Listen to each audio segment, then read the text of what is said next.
estas obras que estão a ser expostas pela primeira vez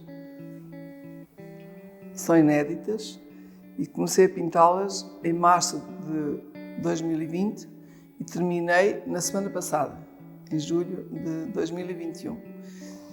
Coincidem com o tempo de emergência e de confinamento, mas além de coincidirem com esse tempo, também coincidem com o meu tempo de urgência.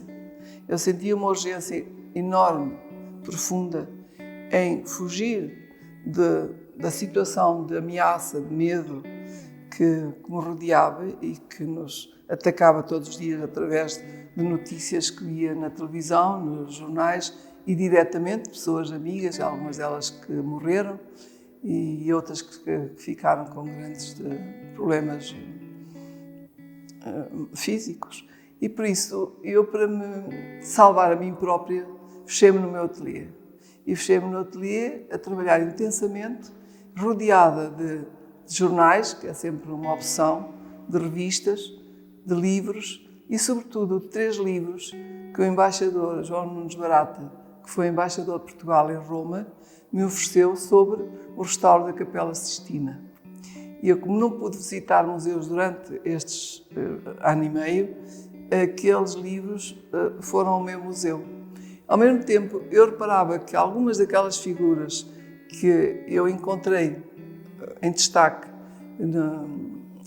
e que o Miguel Ângelo pintou, sobretudo aquelas figuras mais dramáticas que ele pintou na Capela Sistina, estavam diretamente ligadas ao drama dos migrantes, porque ao mesmo tempo que a Covid atacava o mundo, nós estávamos sempre a ouvir notícias muito dramáticas de seres humanos que andavam à procura do seu lugar e que muitos deles eram empurrados e muitos deles morreram recentemente, muito recentemente.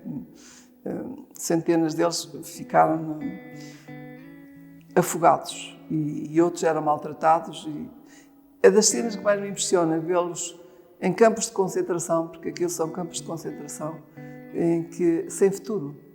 Então essas preocupações todas tocavam de uma forma especial. Ao mesmo tempo, esta exposição, que são pequenos formatos, também atravessei uma fase em que andava com muitos problemas de saúde, não tinha força para fazer trabalhos grandes, então fiz essas obras mais pequenas em que há uma predominância do olhar. E o olhar é o olhar que eu captava na rua, nas pessoas com que me cruzava e que eram pessoas que eu sentia que não tinham rosto. Eu deixei de ter rosto, elas deixaram de ter rosto. Eu muitas vezes não reconhecia pessoas amigas e, sobretudo, o que eu me apercebia é que o olhar delas falava porque a mente estava no olhar. E o sofrimento e a ansiedade, a inquietação, o medo do futuro. E por isso eu achava que aqueles... Nunca encontrei olhares de pacificados, sobretudo encontrava olhares de pessoas que se interrogam, que estavam sempre a ver qualquer coisa que é a ameaça. Eu decidi falar um pouco aqui diante destes quadros e nesta sala destes desenhos. É uma sala bastante serena e que nos diz muito da arte de Graça Moraes. Está aqui uma boa síntese. Em primeiro lugar, a questão do desenho, que é uma das particularidades da sua criação e do seu modo de expressão. E estas telas, apesar de ser sobre tela, de facto o desenho é um meio privilegiado da pintora se exprimir. E eu gosto particularmente também deste espaço e destes quadros, porque há uma ligação muito grande, um diálogo muito grande com a grande história da arte. Ou seja, a Graça Moraes tem sempre as reminiscências da sua terra, da sua territorialidade, das suas identidades. Conseguimos antever aqui nestes tons terra, as terras de trás-os-montes, os tons da montanha e das serras que rodeiam as suas paisagens, as paisagens da sua aldeia. Mas também temos aqui um diálogo direto e muito consciente com um grande mestre da história da arte, Miguel Ângelo, e é interessante que a Graça, inconscientemente ou não, acabou por selecionar desse mestre uma série de pormenores relacionados com a representação do Gênesis, que Miguel Ângelo desenhou e pintou na Capela Sistina, e o Gênesis parece-me particularmente simbólico nesta exposição.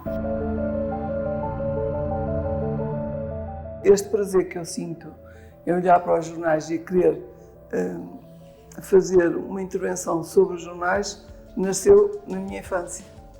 Porque eu, quando era bem pequena, tenho consciência de mim desde os 5 anos, sobretudo, eu gostava de ver os jornais que eram colados nas paredes das casas dos lavradores, mesmo na casa do meu avô, que era um lavrador. E essas paredes, como eram muito escuras, porque acendiam-se as fogueiras para curar o fumeiro, as paredes sempre ficavam pretas. E uma altura do ano, na Páscoa, em que as mulheres faziam a lavagem da casa toda, tudo se esfregava, tudo se limpava, as paredes tinham que ser, em vez de ser pintadas, que ficava caro, era sobreposta à parede escura, que estava cheia de... até sujava as mãos, eram sobrepostos jornais velhos, que as pessoas iam buscar à mercearia. É uma forma muito simples de homenagear os jornais e também de valorizar ainda aquilo que ainda se pode tocar com as mãos. E não este mundo virtual, que é riquíssimo e que também nos dá informações em cima da hora, mas que não se sente. Não tem cheiros, não tem tato. E eu acho que temos que continuar a conservar essa relação com o ser humano, com os objetos, e um jornal é um objeto, e com a natureza. Porque eu se vir um filme maravilhoso, vejo muitas vezes na televisão, sobre a natureza, não é a mesma coisa que atravessar estas montanhas, trás-os-montes e até descalçar-me e sentir a terra nos meus pés, não é? É completamente diferente. E é muito bom que os jovens, sobretudo, sintam que o mundo virtual é importantíssimo, mas a rapidez do mundo virtual pode ser muito prejudicial e pode afetar a riqueza dos sentimentos e, sobretudo, o pensamento, porque é tudo tão rápido que as pessoas não têm tempo de meditar na sua vida e no pensamento. E o pensamento leva muito tempo a encaixar dentro da nossa cabeça. E agora no outro cérebro que se fala, que são os intestinos, não é?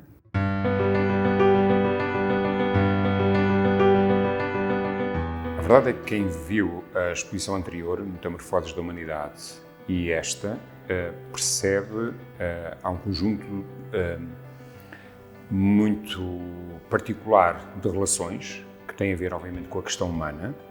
A metamorfose, portanto, é um tema que continua a ser transposto para esta nova exposição, mas o que se destaca e aquilo que nos chama imediatamente a atenção é a cor.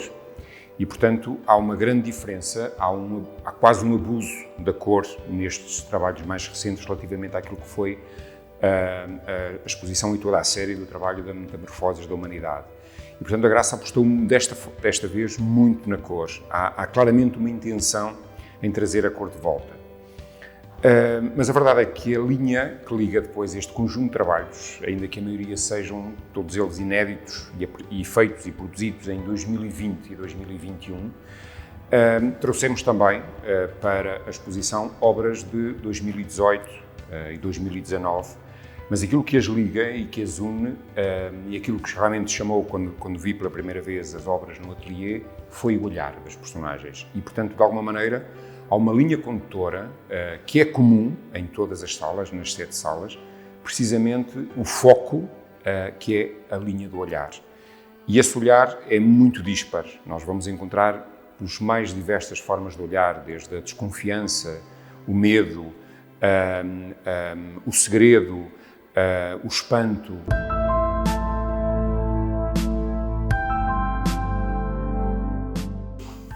E por isso esta exposição tem sobretudo a ver com uma dimensão dramática, mas ao mesmo tempo salvadora da humanidade. E eu desejo que as pessoas que vejam, sobretudo, que a vejam como pintura, porque eu esforcei-me sobretudo por fazer boa pintura e bons desenhos, mas também que encontrem aqui um imaginário que as ajude a recuperar os dramas e o sofrimento que todos nós vivemos nestes últimos meses, sobretudo neste ano e meio de vida.